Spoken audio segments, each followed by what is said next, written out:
Ito si Rick. Ngayon, ayaw niyang mag-video. Pero pinindot mo ulit ang play kaya ipinadala ko siya sa Everest. Umakyat siya ng walang gamit, nakasuot lang ng makapal na damit. Bihirang matapos ng maayos ang ganitong akyat. Kung walang karagdagang oxygen, sangkatlo lang ng kailangan ang nakukuha ng utak. Kahit ang bihasang mountaineer ay nagkakapamamaga, guni-guni at frostbite dito. Pero si Rick ay hindi mountaineer, nagtitiis lang siya. Nagsimula siya sa base camp, 5,300 metro ang taas. Dito pa lang, hirap ng matulog at kumain ng tao. Doble bilis din ang tibok ng puso. Simula pa lang ito pero hirap na ang katawan niya. Pumasok si Rick sa tolda. Sleeping bag, instant noodles, mainit na tubig mula sa thermos. Negatibong 20 sa labas. Sa taas na ito, walang puno o hayop. Yelo, bato, at hangin lang. Halos hindi siya natutulog sa gabi. Nagsusuka siya, masakit ang ulo at masakit ang kasukasuan. Ito ang simula ng mountain sickness. Doble baba ang air pressure dito kaysa sa dagat. Mas kaunti ang oxygen at hirap itong makapasok sa dugo. Nagsisimulang mamaga ang utak at lumalapat ang dugo. May mga nagkakakumbulsyon sa ganitong gabi. Sa ngayon, si Rick ay may pulang mata at manhid na daliri sa paa. Kinabukasan, umakyat si Rick ng mas mataas sa 7,000 metro. Bawat hakbang ay parang slow motion. Hindi dahil sa niebe, kundi kulang sa oxygen ang kanyang kalamnan. Sa manipis na hangin, dobling lakas ang kailangan sa bawat galaw. Halos di siya kumakain. Pinapatay ng katawan ng gana para di masayang ang enerhiya sa pagtunaw ng pagkain. Ngunit humihina siya ng walang pagkain. Dito, nababawasan siya ng 1 kilo kada araw. Nawawala ng kalamnan at likido kahit nakahiga lang. Ngunit hindi nagpapahinga si Rick. Naglalakad siya sa niebe, minsan lumulubog hanggang tuhod. Bawat hininga ay maikli at mahirap. Hindi siya humihinga, kundi humihigop ng hangin. Ginugupit ng hangin ang kanyang balat sa maskara. Malabo na rin ang kanyang paningin. Ang pinakamasama ay ang hangin. Sa Everest, nakamamatay ang lamig dahil sa hangin. Patuloy nawawala ng init ang katawan kahit may damit. Agad sumisingaw ang pawis. Kasama nito ang init ng katawan. Nagsisimula ng magkaroon ng frostbite ang daliri ng paa ni Rick. Hindi niya nararamdaman ang dulo. Hindi niya maigalaw ang hinliliit. Ibig sabihin, nagyayelo na ang kanyang laman ngunit hindi niya alam.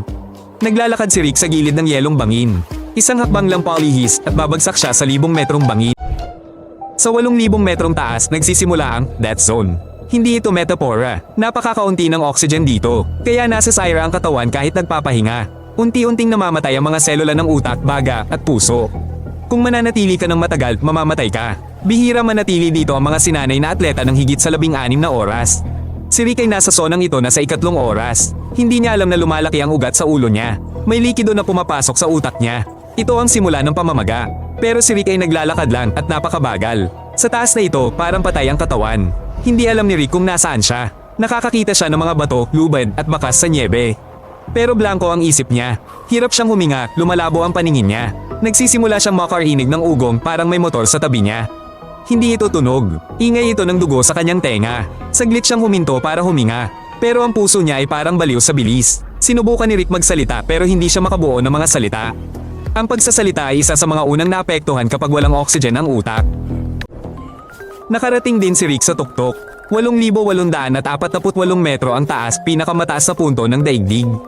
Walang buhay, yelo at hangin lang ang naroon. Inilabas niya ang maliit na bandila at bumaon sa niebe. Ngumiti siya, ngunit ang kanyang mga mata ay nangingilay. Nanginginig si Rick at napaluhod. Lumalala ang pamamaga ng utak. Namamaga ang mga ugat sa loob ng bungo, tumataas ang presyon. Umubo siya at may rosas na butik sa puting niebe. Dugo ito mula sa baga, senyales na masama ang lahat. Walang ospital sa Everest. Kung masama ang pakiramdam, dahan-dahan ka lang bumaba. Lumingon si Rick at humakbang pababa, ngunit hindi sumusunod ang katawan. Para siyang manika na kinokontrol ng iba. Ang pagkahulog sa bangin ang pinakamadali ngayon. Hindi mailukot ang mga daliri. Hindi mabuksan ni Rick ang carabiner. Lahat ng dati niyang ginagawa ng automatiko ay nangangailangan na ng pagsisikap. Nalamigan ang salamin. Nahulog ang maskara. Puti lang ang nakikita. Ang pisngi ni Rick ay nababalutan ng yelo. Nagyelo ang kanyang balat. Wala siyang nararamdamang lamig o sakit. Tumigil na ang kanyang mga ugat.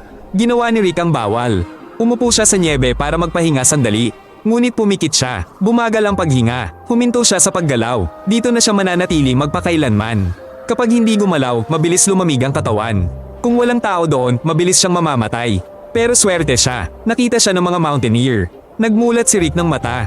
Ngunit hindi siya makapagsalita. Binigyan siya ng oxygen mask. Ibinalik siya pababa. Sa kampo niya lang naintindihan na muntik na siyang mamatay.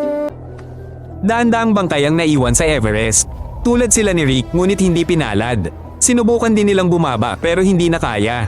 Hindi kinukuha ang kanilang katawan dahil napakahirap nito. Ang umakyat para kunin ang bangkay ay buhay din ng kapalit.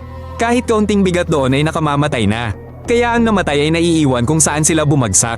Ang ilan ay nakahiga doon ng dekada.